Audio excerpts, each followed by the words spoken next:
Hello everyone, welcome back to Ninja Prep. This is Kapil Goyal, your educator and mentor for PG Physics. तो waves में आज का जो lecture है इसके अंदर हम लोग डिस्कस करेंगे। सबसे पहले तो हम डिस्कस करेंगे law of transverse vibration of a string. उसके बाद हम डिस्कस करेंगे ऑर्गन पाइप्स को। हम पहले डिस्कस करेंगे क्लोज ऑर्गन पाइप को, उसके बाद हम डिस्कस करेंगे ओपन ऑर्गन पाइप्स को। तो स्टैंडिंग वेव में अभी तक हम लोग पढ़ चुके हैं स्टैंडिंग वेव का जो एनालिटिक्स है, मैथमेटिकल जो उसकी इक्वेशन हमने बनाई थी, जो कल की क्लास में हमने किया था। उसके बाद हमने जो एक स्ट्रिंग है जो दोनों एंड पर फिक्स है, उसके लिए हमने स्टैंडिंग वेव का जो फ्रिक्वेंसी का फॉर्मूला है वो देखा था। आज के लेक्चर में स्टैंडिंग वेव का जो ऑर्गन पाइप वाला पोर्शन रहा हुआ है वो फिनिश हो जाएगा और कुछ क्वेश्चंस भी हम लेंगे। इसके बाद कल इसका एक प्रैक्टिस सेशन आएगा जिसके अंदर हम लोग प्रैक्टिस क्वेश्चन डिस्कस करेंगे स्टैंडिंग वेव के। साथ ही साथ कल ही एक और लेक्चर अपलोड होगा जिसमें कि बीट्स और डॉपलर इफेक्ट, उन दोनों को मैं क्लियर कराऊंगा, बीट्स एंड डॉपलर इफेक्ट को। एंड देन फिर इसके अंदर हमारे पास दो टॉपिक रह जाएंगे, एक लसाजस फिगर और उसके बाद energy and reflection and transmission of energy और वेव्स, ये इसमें एक टॉपिक रह जाएगा। PYQs वगैरह इसके चलते रहेंगे, देन ऑसिलेशन हमारा स्टार्ट हो जाएगा। तो होपफुली आप लोग ये लेक्चर्स बहुत एंजॉय कर रहे हैं और ये लेक्चर्स आपको बहुत अच्छे से समझ में भी आ रहे हैं। जितना भी मैं आपको करा रहा हूँ वो मोर देन सफिशिएंट है CUET PG एग्जाम के लिए। इवन अगर आप IIT एग्जाम, JEE एग्जाम भी देखते हैं तो ये जो वेव्स वाला पोर्शन है या ऑसिलेशन वाला पोर्शन है, ये इतना जितने मैं क्वेश्चन करा रहा हूँ इतने ही पूछे जाते हैं, चाहे वो न्यूमेरिकल की बात हो और चाहे वो CUET PG की बात हो। ठीक है, चलिए भाई स्टार्ट करते हैं लेक्चर को। तो सबसे पहले तो जो हमने लॉ ऑफ ट्रांसवर्स वाइब्रेशन का जो स्ट्रिंग में बात करें तो फंडामेंटल फ्रिक्वेंसी का हमारे पास ये फॉर्मूला आया था, F = 1/2L T और upon mu, √T upon mu, जहाँ T जो था T ये क्या था, tension in string, tension in string. ये T का मतलब क्या था, टेंशन इन स्ट्रिंग। और ये जो म्यू है, इस म्यू का मतलब क्या था, मास पर यूनिट लेंथ, मास पर यूनिट लेंथ। तो इस फॉर्मूला के बेस पर हमारे पास बहुत सारे फॉर्मूला बनते हैं जिनको हम law of vibration of string के नाम से जानते हैं। फॉर एग्जाम्पल अगर पहला केस मैं लूँ जिसमें कि मैं टेंशन और जो मास पर यूनिट लेंथ है उसको फिक्स कर दूँ, तो साफ साफ दिख रहा है अगर टेंशन और मास पर यूनिट लेंथ मैंने फिक्स कर दिया तो फ्रिक्वेंसी इन्वर्सली प्रोपोर्शनल यानी कि व्युत्क्रमानुपाती हो जाएगी किसके, लेंथ के। जो रस्सी की लेंथ होगी, स्ट्रिंग की लेंथ होगी, उसके इन्वर्सली प्रोपोर्शनल हो जाएगी, जिसको हम कहते हैं लॉ ऑफ लेंथ। दूसरा आता है law of tension. Law of tension का मतलब क्या हो गया कि अब मैं लेंथ को और मास पर यूनिट लेंथ, मास पर यूनिट लेंथ दोनों को फिक्स कर रहा हूँ, तो L और म्यू फिक्स हो गए। तो यहाँ से क्या दिख रहा है कि जो फ्रिक्वेंसी है वो टेंशन के वर्गमूल के यानी कि टेंशन के स्क्वायर के क्या हो गई, प्रोपोर्शनल हो, स्क्वायर रूट के प्रोपोर्शनल हो गई। फिर आता है लॉ ऑफ मास। अब मैंने क्या कांस्टेंट कर दिया, L और T को कांस्टेंट कर दिया, तो क्या बचा, F = 1/√μ। म्यू क्या है, मास पर यूनिट लेंथ है, तो यहाँ पर मैंने मास पर यूनिट लेंथ लिखा। मास क्या होता है, वॉल्यूम इनटू डेंसिटी, और वॉल्यूम को क्या लिख सकते हैं, एरिया इनटू लेंथ। तो लेंथ को मैंने नीचे डिवाइड कर दिया तो मास पर यूनिट लेंथ किसके बराबर हो गया, एरिया इनटू डेंसिटी। डी क्या, रो क्या है, रो है density of the string material, string material, और जो डी है वो डायामीटर ऑफ स्ट्रिंग है। तो यहाँ से अगर मैं इस म्यू की वैल्यू इस फॉर्मूला में डालता हूँ, ये फॉर्मूला में अगर मैं म्यू की वैल्यू डालता हूँ तो मेरे पास ये फॉर्मूला आ जाता है। ये इंपॉर्टेंट फॉर्मूला है, इसके ऊपर आपको कई बार क्वेश्चंस देखने को मिल जाते हैं। तो एक ये हो गया लॉ ऑफ मास। अब यहाँ से अगर मैं रो को फिक्स करता हूँ और एल को फिक्स करता हूँ तो यहाँ से जो एफ है वो प्रोपोर्शनल हो जाएगा 1/d के, है ना। यहाँ TL रो को फिक्स कर दिया तो जो फ्रिक्वेंसी है वो प्रोपोर्शनल हो जाएगी 1/d के, इसको हम कहेंगे लॉ ऑफ डायामीटर। और यदि हम डेंसिटी को फिक्स कर दें, डेंसिटी के लिए निकालना चाहें तो TL और D को अगर हम फिक्स कर दें तो यहाँ आ जाएगा F = 1/√ρ। तो ये अलग अलग फार्मूला बन जाते हैं, किसके फार्मूला, ये सारे जो फार्मूला बने हैं ये हैं लॉ है, स्ट्रिंग के वाइब्रेशन लॉ हैं। इनको मैं हाईलाइट भी कर दूँ एक बार अगर हो जाए तो, फिर दिखेगा नहीं यार, मेरे हिसाब से हाईलाइट कर दूंगा। तो ये जितने भी लॉ हैं ये आपको ध्यान रखने हैं, इनके ऊपर क्वेश्चंस पूछे जा सकते हैं कि लॉ ऑफ डायमीटर क्या होता है, लॉ ऑफ डायमीटर क्या है। इसी तरह से आपसे पूछ लिया जाएगा कि लॉ ऑफ मास क्या है, इसके पूछे जाने के चांसेस ज़्यादा होते हैं। लॉ ऑफ मास के, लॉ ऑफ मास क्या है, आपसे पूछ लिया जाएगा लॉ ऑफ टेंशन क्या है, आपसे पूछ लिया जाएगा लॉ ऑफ लेंथ क्या है। तो इस तरह के क्वेश्चंस पूछ लिए जाएंगे। अब हम बात कर लेते हैं ऑर्गन पाइप्स की, ठीक है। तो ऑर्गन पाइप्स में सबसे पहले मैं बात करने वाला हूँ closed organ pipe, closed organ pipe. तो क्लोज्ड ऑर्गन पाइप की मैं बात करूं, ये एक्सपेरिमेंट आप लोगों ने लैब में किए होंगे। अगर आपने ग्रेजुएशन में नहीं किया तो ये पक्का जो एक्सपेरिमेंट है आप लोगों ने ये 12th क्लास के अंदर या 11th क्लास के अंदर ज़रूर किया हो। तो ऑर्गन पाइप की मैं आपको 3 कंडीशन बना के दिखा रहा हूँ। पहली कंडीशन ये कुछ इस तरह की। दूसरी कंडीशन की मैं बात करूँगा अभी, रुको। और ये तीसरी। तो यहाँ पर मैंने 3 अलग अलग कंडीशन ले लिए। पहली कंडीशन में जो वेव बन रही है पाइप के अंदर वो इस तरह से बन रही है। क्लोज एंड जो होगा इसका, ये वाला क्लोज एंड है और ये हमें वाला है ओपन एंड। ओपन एंड पर जो हमेशा है वो क्या बनेगा, एंटी नोड। ओपन एंड पर हमेशा क्या बनेगा, एंटी नोड। और जो क्लोज एंड है उस पर हमेशा क्या बनेगा, क्लोज एंड पर हमेशा बनेगा नोड। ये ध्यान रखेंगे हम, क्लोज एंड पर बनेगा नोड और ओपन एंड पर बनेगा एंटी नोड। तो ये तो हो गया पहला केस। दूसरा केस कुछ इस तरह का होगा। देखो पहला केस, इसमें एक लूप मान लो इसको, ऐसे एक पूरा लूप नहीं है, हाफ लूप ये है। तो इसमें एक नोड और एक एंटी नोड बन रहा है, तो ये एंटी नोड ये नोड। दूसरा केस मान लो यहाँ पर एक पूरी स्ट्रिंग बन जाएगी। तो इसमें जो लूप बनेगा एक पूरा बनेगा और एक हाफ बनेगा। यानी कि ओपन एंड जो है वो हमेशा किस पर रहेगा, वो रहेगा एंटी नोड पर। तो ये नोड हो गया, ये एंटी नोड हो गया और ये नोड हो गया, ये नोड हो गया। दूसरे केस में 2 नोड हो गए। पहले केस में एक नोड, दूसरे में 2। तीसरे में कितने नोड हो जाएंगे, 3, है ना। इस हिसाब से तीसरे में कितने नोड हो जाएंगे, 3। तो 1 2 और ये तीसरा नोड। तो इन दोनों के बीच में एक लूप बनेगा। इसी तरह से इन दोनों के बीच में एक लूप बनेगा और इसी तरह से इन दोनों के बीच में एक लूप बनेगा। ठीक है, तो यहाँ ये लेंथ है, ये पूरी की पूरी क्या है, लेंथ है। तो ये जो लेंथ है ये अभी किसके बराबर दिख रही है आपको, L/4। क्योंकि एक एंटी नोड और एक नोड के बीच की जो डिस्टेंस है, ये आपको मैं पहले भी बता चुका हूँ, एक नोड और एक एंटी नोड के बीच की डिस्टेंस होती है λ/4। L कितना हो गया, λ/4। तो यहाँ से हम लिख सकते हैं लैम्बडा इक्वल्स टू कितना हो गया, 4L। हमारे पास जो फ्रिक्वेंसी होती है वो किसके बराबर होती है, V/λ। तो यहाँ से क्या आ गया, V/4L। क्या आ गया, V/4L। ये जो बना है इसको हम क्या नाम देंगे, इसको हम नाम देंगे फंडामेंटल टोन। फंडामेंटल टोन और फर्स्ट हार्मोनिक, फंडामेंटल नोट भी बोल सकते हैं, और फर्स्ट हार्मोनिक। फर्स्ट हार्मोनिक है ना, ये इसको बोलेंगे हम, V/4L। सेकंड केस जो है उसमें देखो क्या क्या बन रहा है, यहाँ ये किसके बराबर है, λ/4। ये जो है ये किसके बराबर है, λ/2। L की जो वैल्यू हो गई वो किसके बराबर हो गई, 3λ/4। तो यहाँ से लैम्बडा की वैल्यू किसके बराबर हो जाएगी, ये हो जाएगा 4L/3। तो जो फ्रिक्वेंसी है वो फ्रिक्वेंसी कितनी हो जाएगी, वो हो जाएगी 3V/4L।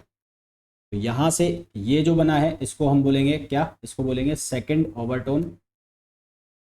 सेकंड ओवरटोन और थर्ड हार्मोनिक। सेकंड ओवरटोन और थर्ड हार्मोनिक। ठीक है, वो थी फंडामेंटल टोन, ये सेकंड नहीं, फर्स्ट ओवरटोन, सॉरी ये है फर्स्ट ओवरटोन, गलत बोल दिया मैंने। ये फर्स्ट ओवरटोन है, फर्स्ट। इसको बोलेंगे हम फर्स्ट ओवरटोन और थर्ड हार्मोनिक। तीसरे केस में क्या बन रहा है, यहाँ पर ये लेंथ बन रही है कितनी, λ/4। ये वाली लेंथ बन रही है कितनी, λ/2। और ये वाली लेंथ भी कितनी बन रही है, λ/2। तो ओवरऑल अगर लेंथ देखी जाए तो वो लेंथ कितनी आ जाएगी, वो आ जाएगी 5λ/4। और यहाँ से लैम्बडा की वैल्यू कितनी हो जाएगी, 4L/5। तो फ्रिक्वेंसी किसके बराबर हो जाएगी, 5V/4L। तो ये 3 अलग अलग केस बन गए। ये फर्स्ट हार्मोनिक हो गई, ये थर्ड हार्मोनिक हो गई और ये फिफ्थ हार्मोनिक हो गई। तो अगर आप यहाँ से ध्यान से देखो तो कुछ ऐसा बन रहा है कि for nth overtone, nth overtone harmonic कौन सी हो गई, nth ओवरटोन हार्मोनिक कौन सी हो गई, 2n+1 harmonic. 2n+1 harmonic, nth overtone के लिए 2n+1 हार्मोनिक हो गई। इसका मतलब जो इसका मैं फॉर्मूला है वो ऐसे लिख सकता हूँ, 2n+1 V/4L, है ना। तो ये फॉर्मूला हम लिख सकते हैं। और ये किसके लिए हो गया, ये हो गया क्लोज्ड ऑर्गन पाइप के लिए। इसके लिए हो गया closed organ pipe, organ pipe. ये ध्यान रखना आप, ये बड़ा इंपॉर्टेंट है ये वाला। और nth ओवरटोन हार्मोनिक कितने होंगे 2n+1। ये जो लाइन लिखी है मैंने बहुत इंपॉर्टेंट लाइन है, इस लाइन से ही सारे क्वेश्चन बनेंगे हमारे, अगर ओपन पाइप का क्लोज्ड ओपन ऑर्गन पाइप का क्वेश्चन बनता है तो ये तो हो गई बात किसकी, क्लोज्ड ऑर्गन पाइप की। अब अगर मैं बात करूं open organ pipe, open organ pipe की बात कर लेते हैं। Open organ pipe, open organ pipe की अगर हम बात करें तो यहाँ पर भी वही मैं 3 केस बना लेता हूँ। एक यहाँ बना लिया, दूसरा केस ये बना लिया, और ये बना लिया मैंने तीसरा केस। ये 3 केस बना लेता हूँ। पहले केस में हमारे पास यहाँ एक नोड बनेगा, दोनों ओपन एंड है तो यहाँ पर एंटी नोड और यहाँ पर एंटी नोड, तो आधी एक तरफ बनेगी लूप, आधा एक साइड बनेगा। कुल मिला के ये तो है पूरी लेंथ, तो यहाँ से यहाँ तक का डिस्टेंस हो जाएगा λ/4 क्योंकि ये नोड है, और यहाँ से यहाँ तक का डिस्टेंस भी कितना हो जाएगा λ/4। तो L की जो वैल्यू है वो कितनी हो जाएगी 2λ/4, इसका मतलब ये कितना हो जाएगा λ/2, और यहाँ से लैम्डा किसके बराबर हो जाएगा 2L। तो फ्रिक्वेंसी कितनी आ जाएगी V/2L, फ्रिक्वेंसी कितनी आ जाएगी V/2L। और इस केस को हम बोलेंगे, क्या बोलेंगे, फंडामेंटल ओवरटोन या फिर फर्स्ट हार्मोनिक, है ना। ये क्या कहलाएगा, फंडामेंटल ओवरटोन और फर्स्ट हार्मोनिक, फर्स्ट हार्मोनिक। जबकि इस केस की अगर बात करो, यहाँ पर मैं इसको मिटा देता हूँ, इसको नेक्स्ट पेज पे ले लेंगे। जबकि अगर मैं इस केस की बात करूँ, ये फर्स्ट केस हो गया। सेकंड केस की अगर बात करूँ तो सेकंड केस कुछ ऐसा बनेगा। अभी कितने एंटी नोड आए, 2 और एक नोड आया, तो अब कितने लूप बन रहे हैं यहाँ पर, आधा और आधा। अब जो लूप बनेंगे वो कैसे बनेंगे, एक दो, तो एक तो बीच में पूरा लूप बन जाएगा और एक बन जाएगा ऐसे, एक इधर भी बनेगा। अब क्या क्या डिस्टेंस हो गई, ये हो गई λ/4 यहाँ तक, ये डिस्टेंस कितनी हो गई λ/2, ये डिस्टेंस कितनी हो गई λ/4। यहाँ से आप देखोगे तो जो कुल लेंथ है वो किसके बराबर हो गई, λ/4 प्लस λ/4 कितना हो गया λ/2, तो ये हो जाएगा 2λ/2, यानी कि लैम्डा की वैल्यू कितनी हो गई 2L/2। तो यहाँ से अगर फ्रिक्वेंसी देखते हो तो फ्रिक्वेंसी का फॉर्मूला बनेगा 2V/2L, क्या बनेगा 2V/2L। और ये जो है इसको हम बोलेंगे first overtone and second harmonic, first overtone and second harmonic. ठीक, फिर थर्ड केस बनाए, तो थर्ड केस हमारा कुछ ऐसा बनेगा।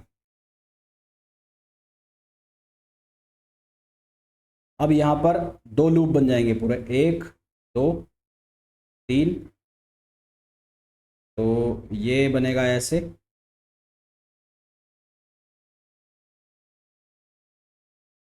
और इसको यहाँ तक बना लो, ये आगे वाला भी रब कर देंगे, और एक बन जाएगा ऐसे। ये आगे वाला पोर्शन है जो इसको रब कर दो, ये रब कर दो। तो यहाँ से क्या क्या बन गया, ये डिस्टेंस हो गया λ/4, ये हो गया λ/2, ये हो गया λ/2, ये हो गया λ/4। ठीक है, ये एंटी नोड, ये एंटी नोड, तो एंटी नोड वाले ये एंटी नोड हो गया, ये भी एंटी नोड हो गया, ये नोड हो गया, ये नोड हो गया, ये नोड हो गया, ये एंटी नोड और ये एंटी नोड। तो एंटी नोड कितने हो गए 4 और नोड कितने हो गए 3। तो यानी कि यहाँ पर एंटी नोड हमेशा ज़्यादा रहेगा ओपन ऑर्गन पाइप के केस में, और नोड की जो नंबर है वो कम रहेंगे। तो यहाँ पर अगर टोटल करो तो लेंथ कितनी आ जाएगी, लेंथ आ जाएगी λ/4 प्लस λ/2 प्लस λ/2 प्लस λ/4, तो ये 3λ/2 आ गया। कितना आ गया 3λ/2। तो यहाँ से लैम्डा की वैल्यू कितनी आ गई, वो आ गई 2L/3। इसका मतलब अगर फ्रिक्वेंसी निकालते हो तो फ्रिक्वेंसी कितनी हो जाएगी 3V/2L। ठीक है, कितनी हो गई 3V/2L। तो यहाँ से आप क्या देख रहे हो, पहली चीज तो इसको हम क्या बोलेंगे, इसको बोलेंगे second overtone and third harmonic. तो यहाँ से हमें क्या पता लग रहा है कि for open organ for open organ pipe nth overtone and n+1th harmonic, n+1th harmonic.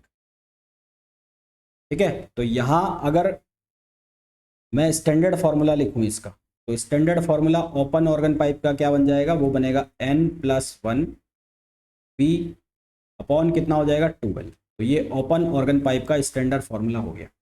अब अगर हमें कोई पूछ ले कि इनका रेशो निकालो फ्रिक्वेंसी का, तो फ्रिक्वेंसी का रेशो कैसे निकलेगा, for closed organ pipe, closed organ pipe frequency का रेशो कैसा आ रहा है, f1 रेशो f3 आ रहा है, रेशो f5 आ रहा है। ये कितना आ रहा है, 1:3:5। ठीक है, 1:3:5। और for closed open, for open organ pipe, open organ pipe के केस में f1 ratio f2 ratio f3, ये कितना आ रहा है, 1:2:3। और एक चीज़ ध्यान से देखने वाली ये है कि ओपन ऑर्गन पाइप और जो स्ट्रिंग है ना, frequency in string which is fixed at both ends, एक रस्सी जो दोनों एंड पर से फिक्स थी उसके लिए और ओपन ऑर्गन पाइप के लिए, दोनों के लिए जो फ्रिक्वेंसी का फॉर्मूला है वो क्या बनता है, सेम बनता है। जबकि क्लोज्ड ओपन ऑर्गन पाइप जो है उसके लिए फॉर्मूला अलग चलता है। तो ये हो गए तुम्हारे ओपन ऑर्गन पाइप और क्लोज ऑर्गन पाइप। यहाँ पे मैंने आपको कहा कि ये मेन इंपॉर्टेंट चीज़ है, ये ध्यान रखने वाली चीज़ है। यहाँ से क्वेश्चन जो है वो गड़बड़ हो जाता है कि कौन सी ओवरटोन की बात हो रही है और कौन सी हार्मोनिक की बात। मैं कुछ क्वेश्चन प्रैक्टिस कराता हूँ आपको, जिससे आपको ये चीज़ें और ज़्यादा अच्छे से क्लियर हो जाएंगी। जैसा कि यहाँ पर फर्स्ट क्वेश्चन में बोला गया है, an open and closed pipe have same length, दोनों की लेंथ क्या है, सेम है। तो मैं यहाँ लिख देता हूँ लेंथ ऑफ क्लोज पाइप और length of open pipe. Ratio of frequency of their nth overtone, इनकी nth ओवरटोन की रेशो बतानी है फ्रिक्वेंसी। ठीक है, तो सबसे पहले for open organ pipe, open organ pipe, open organ pipe के लिए फ्रिक्वेंसी का फॉर्मूला क्या था, वो था n+1 v/2l, यही फॉर्मूला था v/2l। और for closed organ pipe, closed organ pipe, closed organ pipe के लिए फॉर्मूला था fc, ये वैल्यू कितनी थी, 2n+1 v/4l, ये फॉर्मूला था। अब हमें ये पूछा है कि ओपन और क्लोज का रेशो बताओ, f open upon f close. Open का फॉर्मूला क्या है, ओपन का फॉर्मूला है n+1 v/2l, और जो क्लोज है उसका फॉर्मूला क्या है, उसका फॉर्मूला है 2n+1 v/4l। इसको जब आप एडजस्ट करोगे तो सबसे पहले तो l से l कटेगा क्योंकि लेंथ सेम है, यहाँ से 2 कटेगा और ये ऊपर चला जाएगा और v से v कैंसिल आउट हो गया, तो ये बनेगा 2n+1 अपॉन 2n+1। तो ये हमारे पास ऑप्शन आ जाएगा। मैच कराओ, कौन सा ऑप्शन मैच कर रहा है, तो ए ऑप्शन मैच कर रहा है। करेक्ट आंसर कौन सा आ जाएगा, इसका ए आ जाएगा। इस तरह के क्वेश्चन देखने को आपको मिलेंगे एग्जाम के अंदर। फिर नेक्स्ट क्वेश्चन में हमें ये बोला है, if λ1 λ2 and λ3 are the wavelengths of the wave, wavelengths of the wave giving response with the fundamental first and second overtone, fundamental first and second overtone respectively of a closed organ pipe ना, कौन सा organ pipe दिया है, closed organ pipe है। तो for closed organ pipe यहाँ लिख लो, for closed organ pipe, तो क्लोज्ड ऑर्गन पाइप के लिए जो फ्रिक्वेंसी का रेशो है f1 यानी कि फंडामेंटल, और फंडामेंटल फ्रिक्वेंसी का फॉर्मूला कितना है उसका, फंडामेंटल ओवरटोन का, सॉरी, तो fundamental overtone closed organ pipe के लिए होता है v/4l। फर्स्ट ओवरटोन, तो फर्स्ट ओवरटोन मतलब हो गया थर्ड हार्मोनिक, फर्स्ट ओवरटोन मतलब थर्ड हार्मोनिक, ये कितना हो गया 3v/4l। और सेकेंड ओवरटोन मतलब फिफ्थ हार्मोनिक, सेकेंड ओवरटोन इसका मतलब फिफ्थ हार्मोनिक, और इसकी वैल्यू होगी 5v/4l। तो यहाँ से फ्रिक्वेंसी का जो रेशो बन रहा है, ratio of frequency f1 ratio f2 ratio f3, ये बन रहा है 1:3 रेशो और 5। और हमें रेशो पूछा है लैम्बडा का, और लैम्बडा जो है वो फ्रिक्वेंसी का रेसिप्रोकल होता है, इसलिए λ1 λ2 और λ3 का जब रेशो निकालोगे तो वो बनेगा 1:1/3 1:5। तो यहाँ से हमारे पास ये रेशो बन गया और ये आंसर हमारे पास आ जाएगा 1:3 और 1/5। ऑप्शन हो गया बी। नेक्स्ट क्वेश्चन पे आओ। क्वेश्चन नंबर 3, इसमें हमें बोला है first overtone frequency of closed organ pipe is equal to the first overtone frequency of an open pipe. First overtone frequency of closed organ pipe, ठीक है। तो first overtone frequency, first overtone frequency of close organ pipe का मतलब है कि third harmonic की बात। Close pipe, इसका मतलब किसकी बात हो रही है? Third harmonic. तो मैंने लिखा 3v/4l और ये लिख दिया क्लोज की लेंथ LC। ये किसके बराबर है? First overtone frequency of an open pipe. तो first overtone frequency open pipe मतलब ये कौन सी हार्मोनिक हो गई? ये हो गई सेकेंड हार्मोनिक, ठीक है। तो first overtone frequency of open pipe, open pipe की फर्स्ट ओवरटोन मतलब सेकेंड हार्मोनिक हो गई, यानी कि 2v/2l ओपन। हमें कहा है दोनों इक्वल है, तो अकॉर्डिंग टू क्वेश्चन इन दोनों को इक्वल कर दो। तो यहाँ से बनेगा 3v/4lc इक्वल्स टू ये बनेगा 2v/2l नॉट। तो यहाँ से b से b कैंसिल और 2 2 जा 4। तो हमारे पास यहाँ से आया 3/2 equals to LC/L naught. 3/2 equals to LC/L naught. फिर हमें बोला है further nth harmonic of closed organ pipe is also equal to mth harmonic of open organ pipe. nth harmonic किसकी? क्लोज्ड ऑर्गन पाइप की, क्लोज्ड ऑर्गन पाइप। तो ये कितना हो जाएगा? NV/4l और mth of close open organ pipe, open organ pipe ये कितना हो जाएगा? MV/2l। इन दोनों को भी इक्वल करो, इन दोनों को इक्वल करोगे तो कितना बनेगा? NV/4l C, ये C और ये O, और ये कितना बनेगा? MV/2l not. तो यहाँ से क्या होगा? V से V कटेगा और 2 2 जा 4, ये 2 2 जा 4 हो गया। तो N/M ये ऊपर पहुंच जाएगा 2LC/L नॉट। 2LC/L नॉट सही है या कुछ गड़बड़ है? 2LC/L नॉट ये आएगा ना, ये आएगा, ठीक है। हाँ यही आएगा 2LC/L नॉट। तो N/M हो गया 2LC/L नॉट। तो अब LC/L नॉट की वैल्यू डालो। तो LC/L नॉट की वैल्यू डालेंगे तो कितना हो जाएगा? ये नहीं, कुछ गड़बड़ है, तो एक बार कुछ सही गड़बड़ क्या आएगा? यहाँ पर बन रहा है further nth harmonic of closed organ pipe. Closed organ pipe की nth हार्मोनिक हो गई NV/4lc, ठीक है, ये हो गई। फिर ये हो गया mth of open organ pipe, open organ pipe की कितनी हो गई? यहाँ पे मैंने कुछ गड़बड़ किया गया, ये 2 2 जा, अच्छा यहाँ 4 आएगा ना, हाँ ठीक है, ये 2 2 जा 4 हुआ और ये LC ये 4 आएगा, 4 ये 4 आएगा। हाँ तो LC/L नॉट की वैल्यू रखो तो ये आएगा N/M equals to 2LC/L naught. इसकी वैल्यू रखोगे तो कितना आएगा? 3/4। इसको सिंप्लीफाई करोगे आंसर आएगा 3/2। अब 3/2 तो इस ऑप्शन में है ही नहीं, तो इसको ऊपर नीचे मल्टीप्लाई करा दो 3 से। तो ऊपर नीचे मल्टीप्लाई कराओगे 3 से तो यहाँ बन जाएगा 9/6। इसका मतलब n की वैल्यू हो गई 9 और m की वैल्यू हो गई 6। तो ऑप्शन ए सही आंसर हो गया। n की वैल्यू हो गई 9 और m की वैल्यू हो गई 6। इस तरह की जो सिली मिस्टेक्स है उनका ध्यान रखना, ये सिली मिस्टेक्स हो सकती है तो आता हुआ क्वेश्चन गड़बड़ हो जाएगा। जैसा कि मेरे को ये ध्यान नहीं रहा कि यहाँ पे ये 2 का भी मल्टीप्लिकेशन होना है, तो ऐसा गलती मत करना। फोर्थ क्वेश्चन में आओ। यहाँ पर हमें बोला है velocity of sound in open organ pipe is 330 metre per second. Velocity of sound हमें दे रखा है ओपन ऑर्गन पाइप की 330 metre per second. Velocity of sound open organ pipe 330 metre per second. Open pipe के लिए formula, fundamental frequency का क्या formula होता है ओपन पाइप के लिए, V/2L, ठीक है। और ये किसका फॉर्मूला है, फ्रिक्वेंसी का। फिर हमें बोला है the frequency of wave is 1.1 kilo hertz and the length of tube is 30 centimetre, to which harmonic does this frequency corresponding. तो फ्रिक्वेंसी निकालो पहले यहाँ।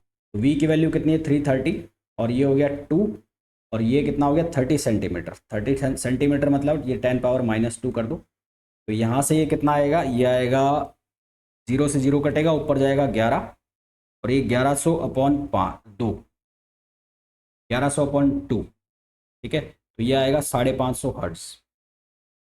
अब हमें बोला है कि जो फ्रिक्वेंसी है वो कितनी है, वो है 1.1 किलो हर्ट्ज, है ना, गिवन है फ्रिक्वेंसी जो 1.1 किलो हर्ट्ज। 1.1 किलो हर्ट्ज का मतलब हो गया 1100 हर्ट्ज, और 1100 हर्ट्ज किसके बराबर हो गया, 2 × F0 ना, ये F0 की वैल्यू हो गई 2 × F0, यानी कि 2 × 550 हर्ट्ज। इसका मतलब ये कौन सी हार्मोनिक हो गई, सेकंड हार्मोनिक हो गई, ठीक है। तो इसका मतलब ये कौन सी हार्मोनिक हो गई, सेकंड हार्मोनिक हो गई। तो कुछ क्वेश्चंस तो मैंने आज करा दिए। अब कल हम इसका एक प्रैक्टिस और क्वेश्चन और करेंगे, जिसमें स्टैंडिंग वेव के जितने भी क्वेश्चंस बन सकते हैं वो सारे हम क्वेश्चन कवर करेंगे कल के प्रैक्टिस लेक्चर में। और कल ही मैंने जैसा कि मैंने कहा आपको कि बीट्स और डॉपलर इफेक्ट का भी लेक्चर अपलोड होगा। होपफुली आप ये लेक्चर्स एंजॉय कर रहे हैं, और साथ में जितने भी मैं क्वेश्चंस करा रहा हूँ आपको बहुत अच्छे से समझ में आ रहे हैं। तो मिलेंगे नेक्स्ट लेक्चर में, till then thank you, bye bye.